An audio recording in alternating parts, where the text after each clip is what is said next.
podium with customer cases. We do, today, we will also focus on beyond the buy button. So what does that really mean? Sort of if you have an order, so what happens after and how does that entire journey can be optimized? And obviously I couldn't be happier to have a real expert that can lead us through this fantastic journey and all the dilemmas that are linked to this one and solve a couple of these mysteries, I guess. Sean. Yes. Yeah. So without further ado, please welcome to the stage Sean, who is leading us through the Beyond the Buy Button magic. Yeah. Thanks very much. Floor is yours. Cheers. So let me quickly introduce myself. So we get the buttons working. Right. So I'm Sherwin-Smith. I'm the product director for post-purchase at nShift. For those of you who've never seen me present before, I have a bit of a love-hate relationship with our marketing team, and they're going to probably have put something up here to surprise me. It'll either be a picture of me as a baby or some holiday snaps, so don't be surprised if I suddenly start faltering a little bit. So my picture's up there. We've got the QR code up there, just so you have to see who I am. It gives you a little bit of an idea of the qualifications that I've got. I've been in the industry for about 30-odd years now, and I've specialised in customer experience and post-purchase for the last 8. The other reason I've got to put this slide up is because we have the marketing team sitting in the front row there, and if I don't talk about nShift, they're going to waterboard me after we've done this presentation or lock me in a dark room somewhere. So I'll quickly touch on what nShift does and why we're up here talking about what we're doing in this customer journey. So nShift has its roots in the really boring stuff, which is printing multi-carrier labels. So we've grown up from that a little bit, and we've now got into what we call the whole customer experience. So we are now a delivery management and experience company. So we start here in the pre-purchase. So that's where you start thinking about delivery options in the checkout. We do the delivery management piece. So that's the book and print piece, or the multi-carrier labels I spoke about earlier on. We do the post-purchase piece, which is where I kind of sit, and I do actually sit here as well. So that's around branded delivery, tracking, I suppose, notifications, and also around returns as well. And then finally, we have the missions tracker there because, hey, everybody's got to be green. So as the bragging numbers up there say, we've got 29,000-ish direct customers. We actually have 95,000 indirect customers as well. And we scale across enterprise all the way down to small, medium enterprises as well. Our real bragging point is carrier integrations, and this is what powers all of this lot along this slide here. So we have over 1,000 carrier integrations, which means we can get label data, tracking data, returns data, and that's the reason we do what we do. So this is an interactive workshop. It's supposed to be a case study. Case studies are really boring, so I'm going to do a virtual case study, but this is going to be littered with some stuff that you guys can get involved with as well. So what we normally say is, please put your phones away, don't play with them. But in this case, I want you to keep your phones out because there's going to be a load of QR codes coming up. You can scan those, you can go and research the case studies yourself. We're more interested in this customer journey today. So get ready with those phones.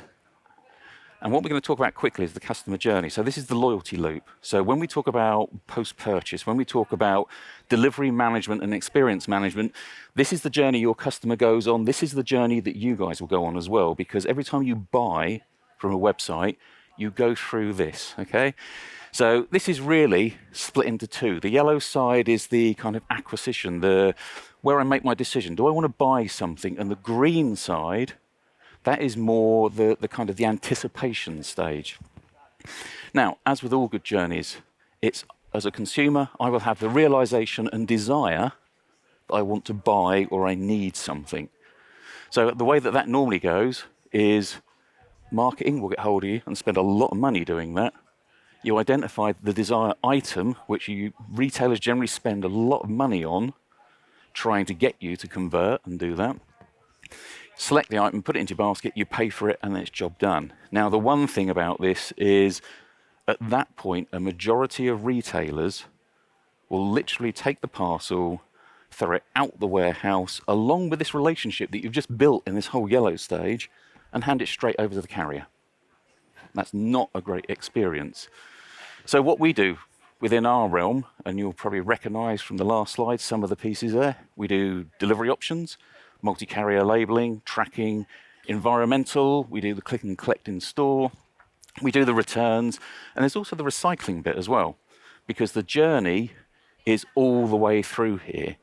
Now, if you do this journey properly, you're going to get all of these kind of value propositions popping up as well. So again, I'm not going to dwell on this too much because we've got a lot to talk about in this session.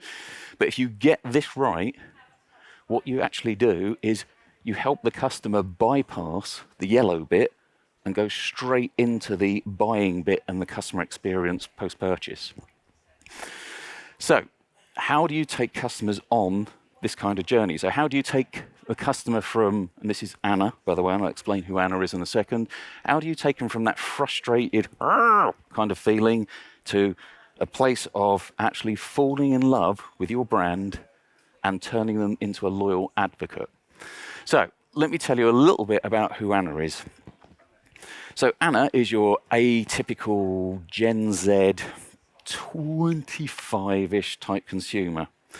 She likes recycling because she's responsible. She's actually big on Instagram, so she does a little bit of promoting. She's got her own channel, she likes to talk about things on Instagram, and she promotes certain brands. And she loves a bargain as well. Now, the thing that Anna really loves doing is she's into sports. So, ironically, her Instagram channel is all around keeping fit, doing sporty type stuff. There's a few out there, you may have even been on Anna's Instagram channel, who knows? So, Anna has recently discovered this retailer. This is a fictional retailer called Misfits, but Anna really likes this retailer, and there's good reason why she likes this retailer. Now, when she goes on and orders something, she goes through that lovely curated journey that we spoke about a few minutes ago. So you can see here, she's created an order. She's got some green dumbbells, she's looking at a cap, and she's got those fish scale leggings up there. And so she's going to proceed to the checkout.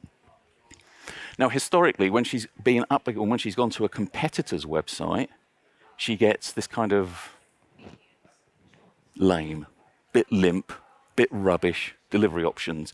It doesn't allow her any real choice, doesn't give her any information about the delivery that she's going to get. If you look here, and for those of you at the back, you might have to squint a little bit, 1 to 3 days delivery option, that doesn't tell Anna that she's got to be in on a certain day. Standard delivery, 2 to 5 days, even more vague. So why would Anna convert? Well, she probably wouldn't, to be honest, because there's nothing there that gives her control over that first step into the post-purchase journey. So some of the things to think about as you go into this post-purchase journey, especially around the checkout, giving choice, giving options or giving information about the estimated delivery date. And as you'll see in a second, there are a number of other things that will help a customer convert. And if you get that delivery option piece right, these are the type of numbers you can see. And those are big numbers in the checkout. If you can increase your conversion by 25%, if you can increase the order value by 28%, that starts to turn in some very, very interesting revenue. So the reason why Anna loves Misfits, and there's many reasons why Anna loves Misfits, is because she gets choice. So even though they're charging her for the shipping, she's still willing to pay for that because she gets accurate information on there. So she has the option of home delivery. She has the option of parcel locker as well. So you see here as well, they're actually telling Anna the day it's going to be delivered. Now, all that data travels from the carrier, so you can use it. If you've got the right tools, you can capture that information and put it into your checkout.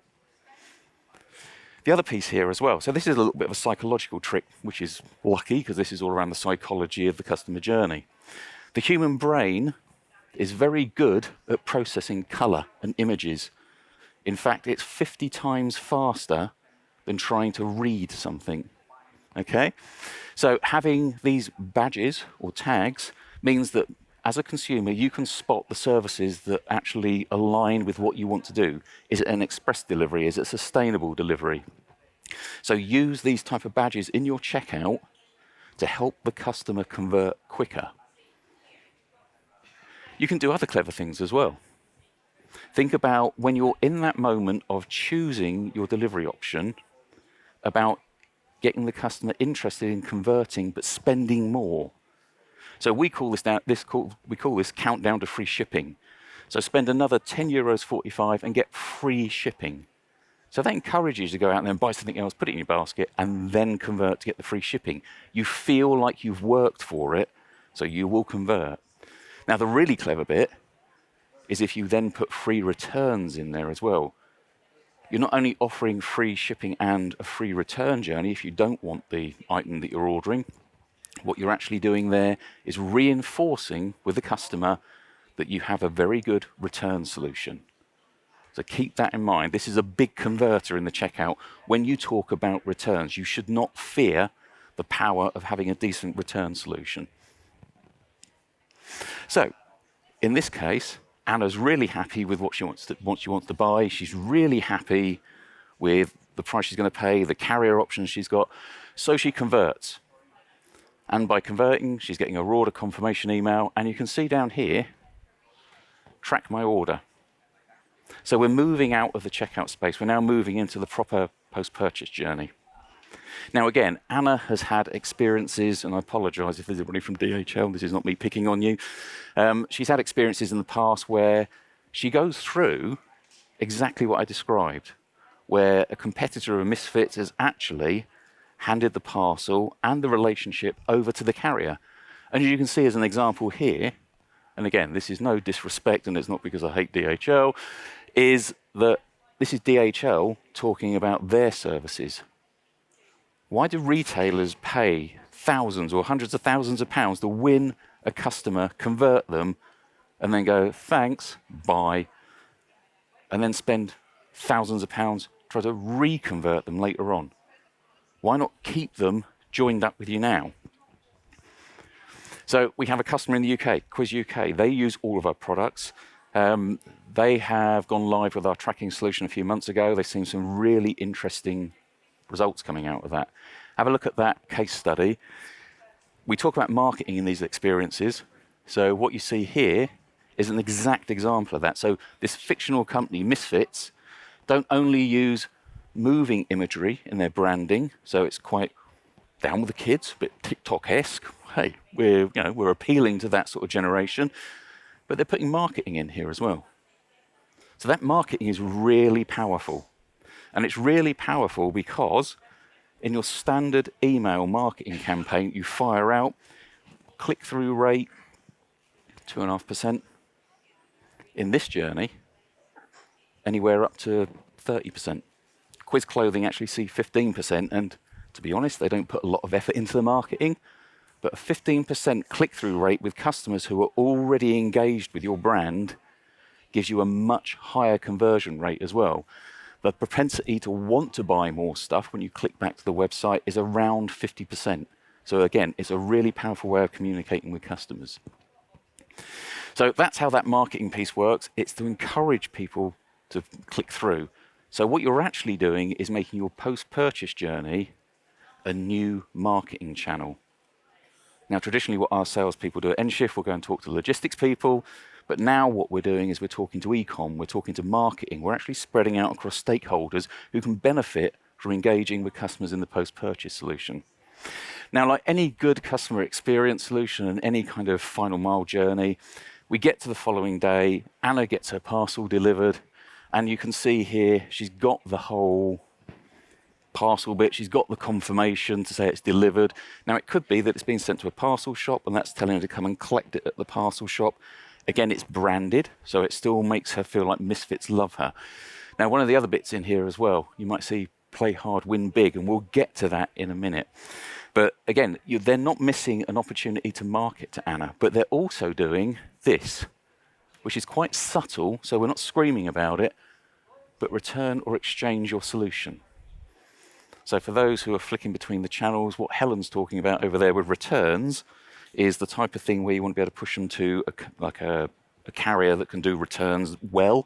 So this is a way of keeping the customer still in your branded journey, but you're guiding them through, and you're not hiding the fact that you're doing returns. So let me tell you a little bit about win hard, play hard, win big. So one of the other things we've been experimenting with is gamification, which sounds a bit weird when you think about, well, why are you getting them to play games? Well, let me put it this way. If you were a marketeer if I said to you, we can get you more attention around your brand than a TV advert, you'd probably chain me to that podium and then tell me I can't leave until you can sign the contract.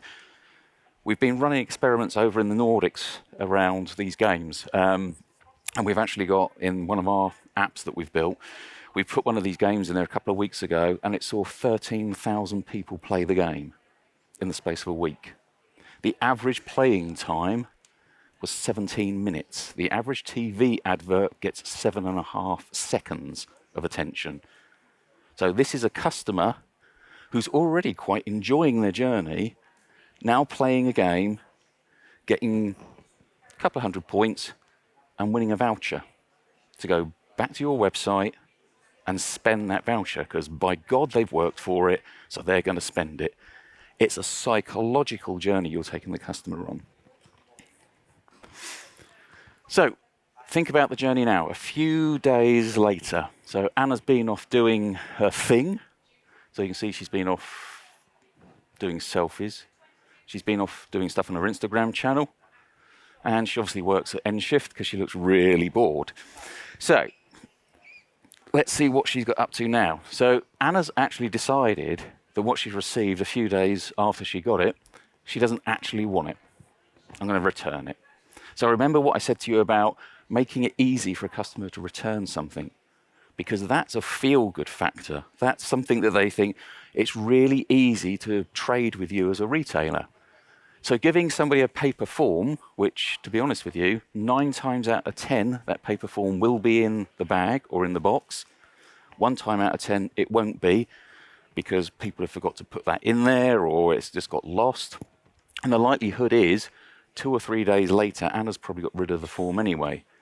See that as a customer service call, where the customer service team have got to now try and get this form to Anna, who doesn't have a printer. So how's she printing that form? It becomes very difficult, and it turns into a very high friction journey for Anna. Now, what Anna really loves is the Misfits journey, surprise, surprise, because all she has to do is put her email address in or her order number, or even better, from that delivery email, click the link, and it takes you straight through to your order. So it's really easy to use. Now, what does Anna really love about this? Well, with a few clicks giving you a reason why she might want to return the item, because for you as retailers, that's really important, because you want to know whether a product is being returned because it's the wrong color. The description on the website might be really bad. So those are toxic products. You want to get those changed or remove them from your website. And she can also put a condition in there. She can also have the option of doing an exchange. Now, if you can get a customer to do an exchange and a digital return solution, that means you keep hold of the money, you keep hold of the customer, and you make it really convenient for them to swap the item out. So it's a little bit like you would do in the real world, taking a return to a store, but you're now doing that digitally. So have a think, don't just think returns, think exchanges, because exchanges are a really powerful way of keeping customers loyal. So the other piece as well, just as important in the outbound journey. So when Anna went into the checkout, having the option to pick how I want to return something as well. I may have had this delivered to my home address, but that might not be convenient for me now. I might want to be able to drop it at one of the stores for Misfits. Now that's also a really, really powerful way of getting a customer to potentially exchange something, or get them in store to spend their refund straight away. So another great example, local company around here, Hunkemuller. They've been using basically a return solution to push customers into the store. Now, they used to have a paper label, and it mentioned their stores. But because it had a barcoded label on it, psychologically, the customer thinks that they're supposed to use a carrier. Now, if you can push the customer into the store, they not only upsell themselves or spend the refund money, you're saving yourself shipping costs as well, because you're not paying for that shipping label or the carrier to take it back. Hunkemuller saw a 15% increase in footfall into their stores because of returns, and the majority of those customers actually went on to spend their refund in the store and upsold themselves. So they spent the refund money and more. So again, think about the journey, think about what you're doing, think about the psychology of what we're doing. So the moral of this story is the reason why Misfits customers love them is because they have a great post-purchase journey. Because you give them the control, you're communicating, and you give them choice.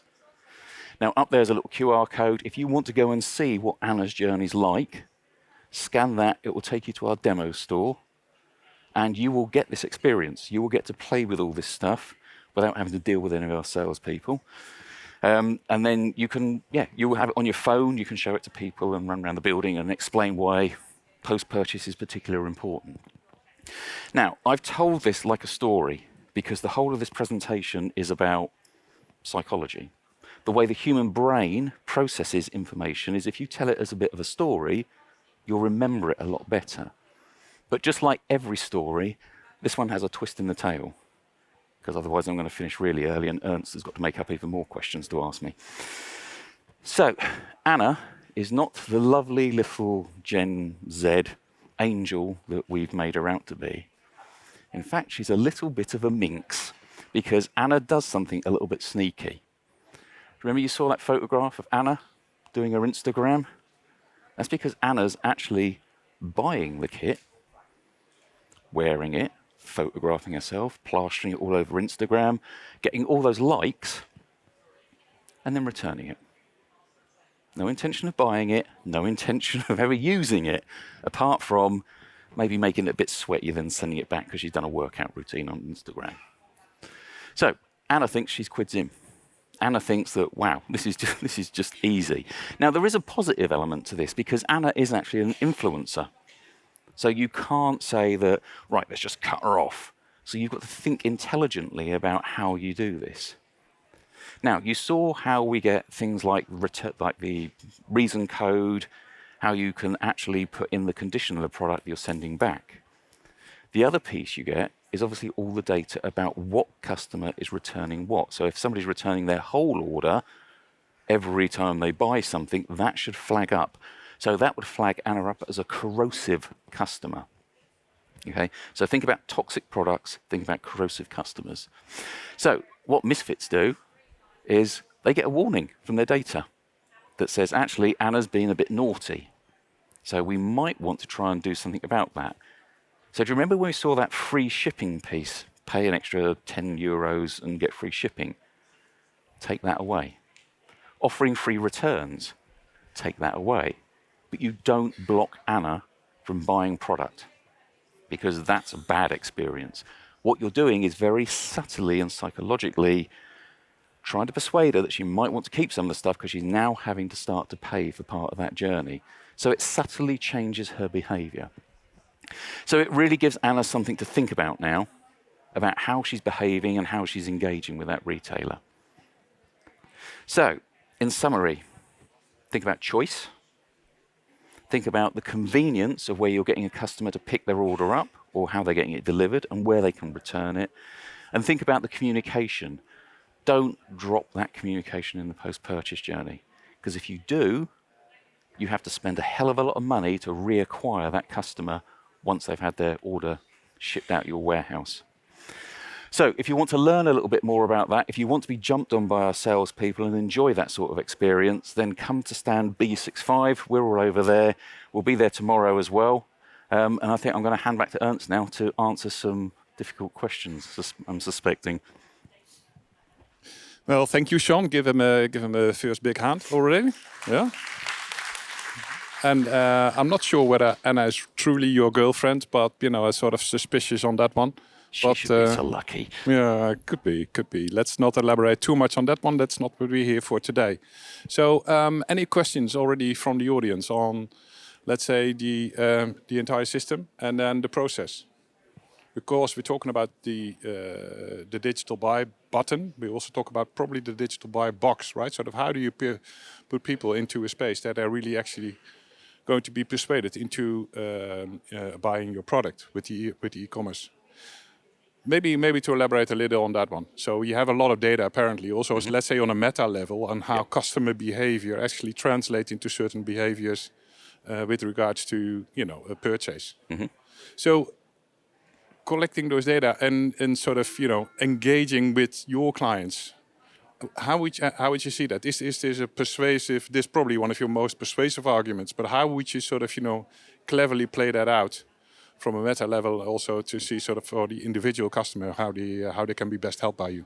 Yeah, I mean, the way we use the data, I mean, the data is the real power behind this journey. So how you use that data is how you can start to dig into it and create and iterate on the customer journey. So we always say to customers, start really simple, because as you've seen, there's quite a lot of information to take in and quite a lot of things to talk about. So yes, we can share best practice, but best practice is generally on a generic level. Each of you will have certain markets that you operate in. Each of you will have certain specifics where you have challenges. So having that data can be quite overwhelming. So we always try and talk customers into taking little chunks. So basically taking the whole elephant and taking little chunks out of it and eating it gradually. So we never say to a customer, just implement the whole platform. Focus on one part of the journey and do it well. Learn what that data's telling you and iterate it. Start getting a return on investment and then use that ROI to then invest in the next part of the journey. Then you're not fighting for budget, but you're using data to be very constructive in what you're doing and improving that customer journey. And do you see, you also mentioned international, right? So do you really see a change in different markets on their behavior? And yeah, I mean, so again, when you have that checkout solution, giving choice in the checkout, if you ship to customers in Poland, if you're not offering a locker, namely InPost locker, you're not going to get customers to convert, because that's how they shop. If you're looking in, say, in the UK, if you don't offer a really good range of doorstep deliveries, nobody's buying from your website, because in the UK, we all think our home is our castle, and we don't leave. I mean, I never leave home apart from when I'm let out to these sort of gigs. So I always expect home delivery options. So you've got to work out what your audience is looking for as well. It's not just it's not just carpet bombing and putting a couple of international carriers up there. Think really carefully about what you're doing with it. I mean, a great example is in the Nordics. They have such an advanced range of delivery options that we actually see customers not converting because they don't see their favorite carrier on there. And it's got to the point in the Nordics now where they actually want specific carriers on that checkout. And you have to put the badge on there as well, as in their logo, because they're loyal to that carrier. So you've got to understand who your audience is when you're in the checkout. Yeah, that's definitely sort of on the local knowledge. We have a question over there on the third row. Can we get the mic? I thought he was going to come up and start whispering in our ear then. Hello. Hello. My name is Andre V, and I'm from the Parcel Locker Central. And talking about Nordics and carriers, this is exactly my question. So, how is your system treating the carriers? As you mentioned, the carrier options in checkouts are very important, and it influences also the customer's decision how they are presented. Yeah. So, who is the AI? Who is the algorithm? Who is controlling the algorithm? How carrier options are presented in your system? Good question. So, let me specify something to start with. nShift has 3 types of customers. We have the client, so that's you guys, the retailers. We have carriers, because without the carriers, we can't do what we do, so we work very closely with those carriers. And we then have consumers as well. Because at the end of the day, we've got to help you service consumers in the journey using the carriers to make that delivery. What you've got to remember is that the carrier is the ambassador for your brand. So we have to work in this kind of weird love triangle to make everything lovely. So based on that, we have no control over the checkout. And I think I know, Andre, where you were coming from is, can you promote lockers right to the top, please? Because they're really convenient. We don't get a say in it. Everything that we do is fully self-service. It's fully in control of the retailer to make those decisions. Like I say, we can give best practice advice, but for us to favour any one particular carrier or one particular delivery method kind of takes away our I'm trying to think of the big word for being agnostic, agnosticism or whatever it is. But anyway, the fact that we're neutral. So we don't promote any one particular delivery. Now, obviously, we can tell a retailer how to use things like sustainability badges, but it's always up to them how they want to use those badges at the end of the day. But we can say that like a locker delivery is probably greener, but as long as you go and collect it when you go and do other stuff, not making a specific journey for it. But yeah, so in long answer short, it's always in the control of the retailer. So maybe also to build on that one, if I look at nShift, you've been around for a couple of years, and then this is also a result of different type of companies also, in a way. So in that particular journey, you made certain choices as well to get into, to become the specialist in this particular domain. Are there any sort of particular pivotal moments where you say hey, this was really important to us that we actually moved to the nShift as we are today? So as I mentioned earlier on, we've kind of been born out of multi-carrier label printing. So we've been doing it for years and years and years. We've come together, 5 different companies come together and turned into a delivery and experience management platform. The decision around that is because we need to diversify. At some point in the not too distant future, I expect, some lunatic is going to come along and say, we're going to do multi-carrier label printing for free.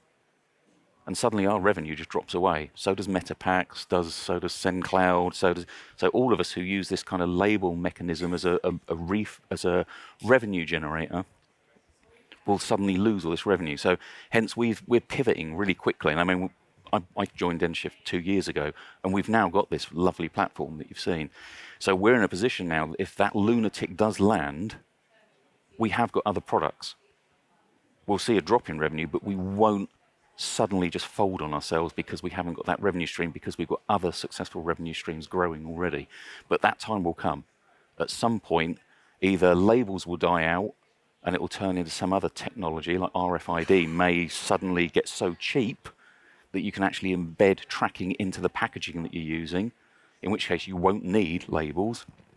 Or you'll get an Amazon that comes along and says, we do multi-carrier, but we give you all the labels for nothing, as long as you buy from us. It's kind of non-diplomatic messages in there as well, where you say hey, this could be really disruptive as well. Yeah. So if you look into these trends, and I think there's already at least one American supplier who's trying to really experiment with tracking inside the box, right? In this. So and effectively, probably a couple of Chinese labs are already experimenting full throttle on that one. Any questions already from the audience from you? Okay, so let's on the other parts. You've taken a certain position as nShift in the market, and you're recognized for your particular sweet spot in this. Is there a how you would see compared to competition if you go out there with a client and to say hey, this is really helping you moving forward with being successful as an e-tailer? I think one of the USPs that we have, I mean, you mentioned the data earlier on, and the only way we can get that data and make it very joined up is that we are a platform, and that hopefully that first slide kind of explained that a little bit. Now, you can get these solutions, you can get our solutions in isolation, so you could just do branded tracking, you could just do delivery options, you could just do returns, or you can just do the label printing. But the real power comes out from being a platform. And because think about what you're doing when you're gathering the data through that journey. You're actually building a data journey of what that customer's going through, what their preferences are, and you can start trending that data and start seeing, well, actually, 80% of our customers prefer to see lockers at the top of the checkout. So let's do that. Let's do some A/B testing and test that out. You have the information to see where customers actually want to engage with you as a retailer. So as I said earlier, don't block a customer from using any channel that they choose to use to get tracking notifications. Customers will want to get notifications in different channels based on where they live their digital lives at a certain time of the day, week or month. So for example, while I'm here, I want everything on WhatsApp and probably SMS if I'm being really old school about it, but WhatsApp is my preferred channel when I'm traveling and doing stuff. Email, I generally don't really get round to until I get back to the office. Teams, I would generally use, again, I exaggerate a little bit. Teams isn't really a B2C channel that you'd use, but you get my drift. You get that while I'm out and traveling, I might want to use something that's really quick and easy. When I'm sat at my desk and I'm getting email alerts popping up, actually email works better for me. And WhatsApp is actually a pain, so I keep pulling my phone out and looking at it. And I know somebody's going to say download the desktop app, but it's pinging and it's doing stuff. Usually when I'm doing a webinar or something like that, and I don't want WhatsApp basically disrupting a webinar. So think about, and that's again part of the data you'll get. You'll start to understand where customers want to engage with you. And again, it's as soon as you can get a customer to engage with you in those channels, that's where you start to learn where your marketing's effective as well as your customer service. So think about, if I prefer to use WhatsApp as a way of getting notifications, that might also be my preferred customer service channel as well. So you're making it easier for me to sort of chat to you, to talk to you. And while you're talking to me, that means I'm engaged with you. Now, there's going to be a lot, because it's deliver and we've got loads of operators in the room. They're all going, but we don't want people contacting us. The marketing people see it completely opposite. So you get this odd paradigm going on within retailers where operations are trying to push away customers, and you've got the marketing team trying to bring customers closer and closer, having these conversations. So again, another unique piece about having all this data means you know how to communicate to the customer. And then, as we saw on the Anna journey 5-10 minutes ago, collecting the data about returns is really powerful, not because you just catch the Annas of the world out, but because it only takes 2 or 3 products to be corrosive, and suddenly your margins have dropped and you're not making any money. And if you haven't got that data, you can't identify where the problem is. So it's a really, really important thing for retailers to understand that the post-purchase journey is probably where you're going to either make or break margin. It's not just all about marketing and acquisition of a customer.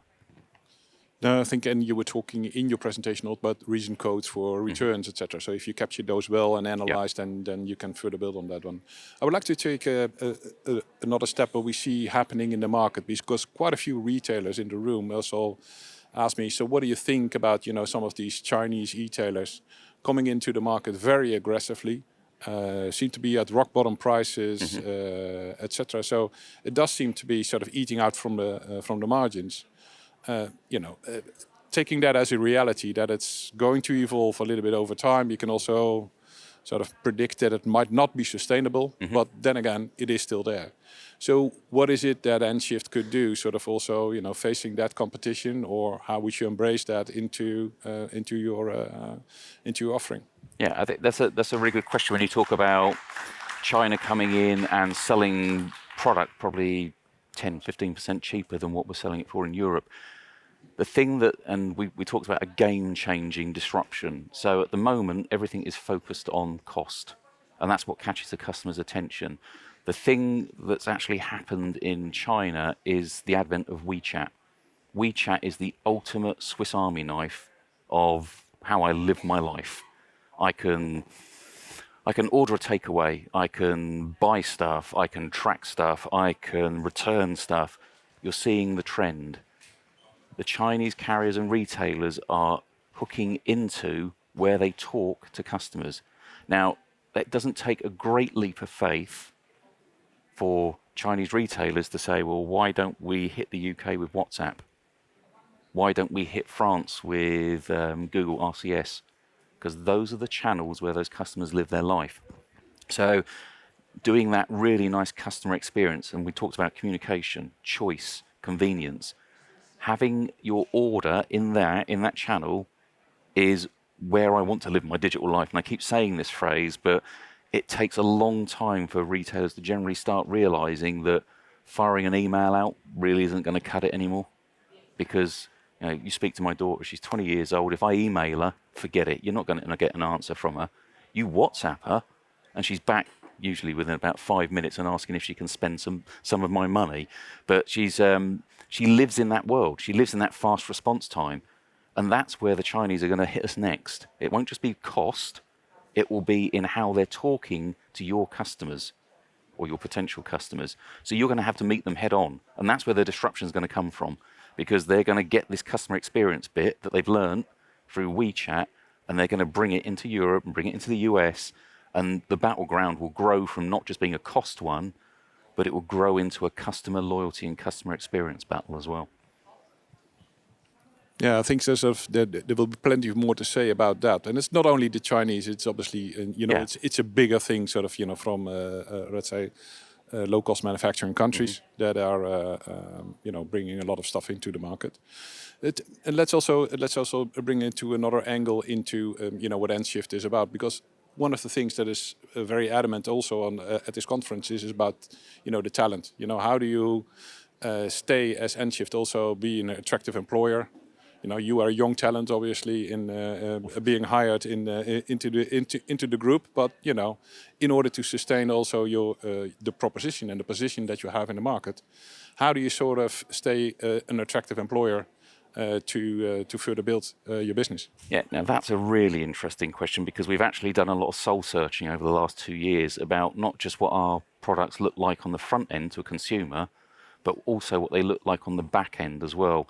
One of the things that we recognised quite earlier on when I joined is that it's not just about customer experience, it's about our client customer experience, if that makes sense. So when you're trying to bring young talent into a company, showing them an IT system that is so outdated and it looks like it's just written in DOS is not really going to inspire them to want to join your company, and you don't generally retain staff in that space. Whereas if you've got a system that looks a bit exciting, it looks like you're giving them something creative to do, looks like it's modern, then it's going to be more appealing. So it's something we've actively spoken to customers about what makes our configuration screens, our kind of back office screens, what makes them more engaging. So, and we haven't completed that journey yet. We're still going on that journey, but we're going on quite an important, let's call it one nShift journey, where we're making everything look the same, where it's this really nice user experience and simplifying it. And a great example of that is we've just relaunched our checkout solution, because a lot of the feedback we got from our customers is when you put these really powerful business rules to personalize the checkout and you have to go and use it, it's quite complex, and you've got to be almost like a developer to be able to use it. So we've completely rebuilt that UI now to make it really simple, but more engaging to people who are coming now out of school, out of university, using the type of interfaces that they're used to using when they're doing stuff at school and when they've been using social media. Cool. Do we have any final questions from the room? This is your last chance. And there's also a last chance before 6 o'clock that you can vote for any of the award winners. So that's also, if you still have your phone out with all the QR codes that Sean showed us. What would be a nice thing that people walk out from this session, that they consider that they would be talking to each other to say sort of, hey, this was really, the best fun part. I like the gamification part as well. Tricking me into something that I never would have figured that I would be triggered into to buy something. But any particular messages from yourself for this? Yeah, I think that the real message here is think about innovating, think about who your customers are, and don't just think about them as, well, we'll send them through this journey, we'll give them a pretty tracking page and give them the convenience of returns. You've got to make that journey memorable. You've got to make them want to socialize that experience across, guess what, social media. So great gamification. Winning that game, bragging about it across, I was going to say Facebook, but then that makes me sound like I'm really old. So bragging across it on Instagram or TikTok and perhaps showing a screenshot. That's more marketing than you're probably going to be investing for the next year. If that suddenly blows up and it starts trending and people are coming and buying from your website to play that game, it sounds like a bit of a fantasy, but it may happen. But if you're seen as being innovative and engaging with customers and not just seeing them as a revenue channel, you're actually giving them something extra in that journey, that becomes memorable. And you will generally find that consumers will buy from retailers who have had a personal recommendation from somebody. So they will often, like if I was more friendly with Ernst and Ernst said to me, oh my God, you've got to go to the Adidas store or the Nike store or something like that because it's an amazing journey, that would be at the back of my head. That would make me think, actually, yeah, I might want to buy from them because it's, somebody's personally recommended. They've put their personal put their personal reputation on it. So just think a little bit outside of the box on what that journey looks like. And yeah, as we said earlier, if you want to learn about some of the stupid stuff we do, then come to the stand and you can find out. Well, brilliant. Thanks for that last comment, Sean. It was definitely inspiring, and you gave us a lot of insight on, what the Beyond the Buy button effectively is. Talking about innovation, talking about the team, talking about also the propositions, and effectively the entire customer journey. I definitely would like to meet Anna at some point for that one. So let's close it off with the final words and give a big hand to Sean Sherwin-Smith. To those of you who are already looking to go home, I have bad news for you. We have at 7 o'clock, we have a massive, interesting type of plenary session with IKEA Zoo Plus and another one. And then at 8:30, we do the award ceremony. So looking forward to see you all there. Thank you very much.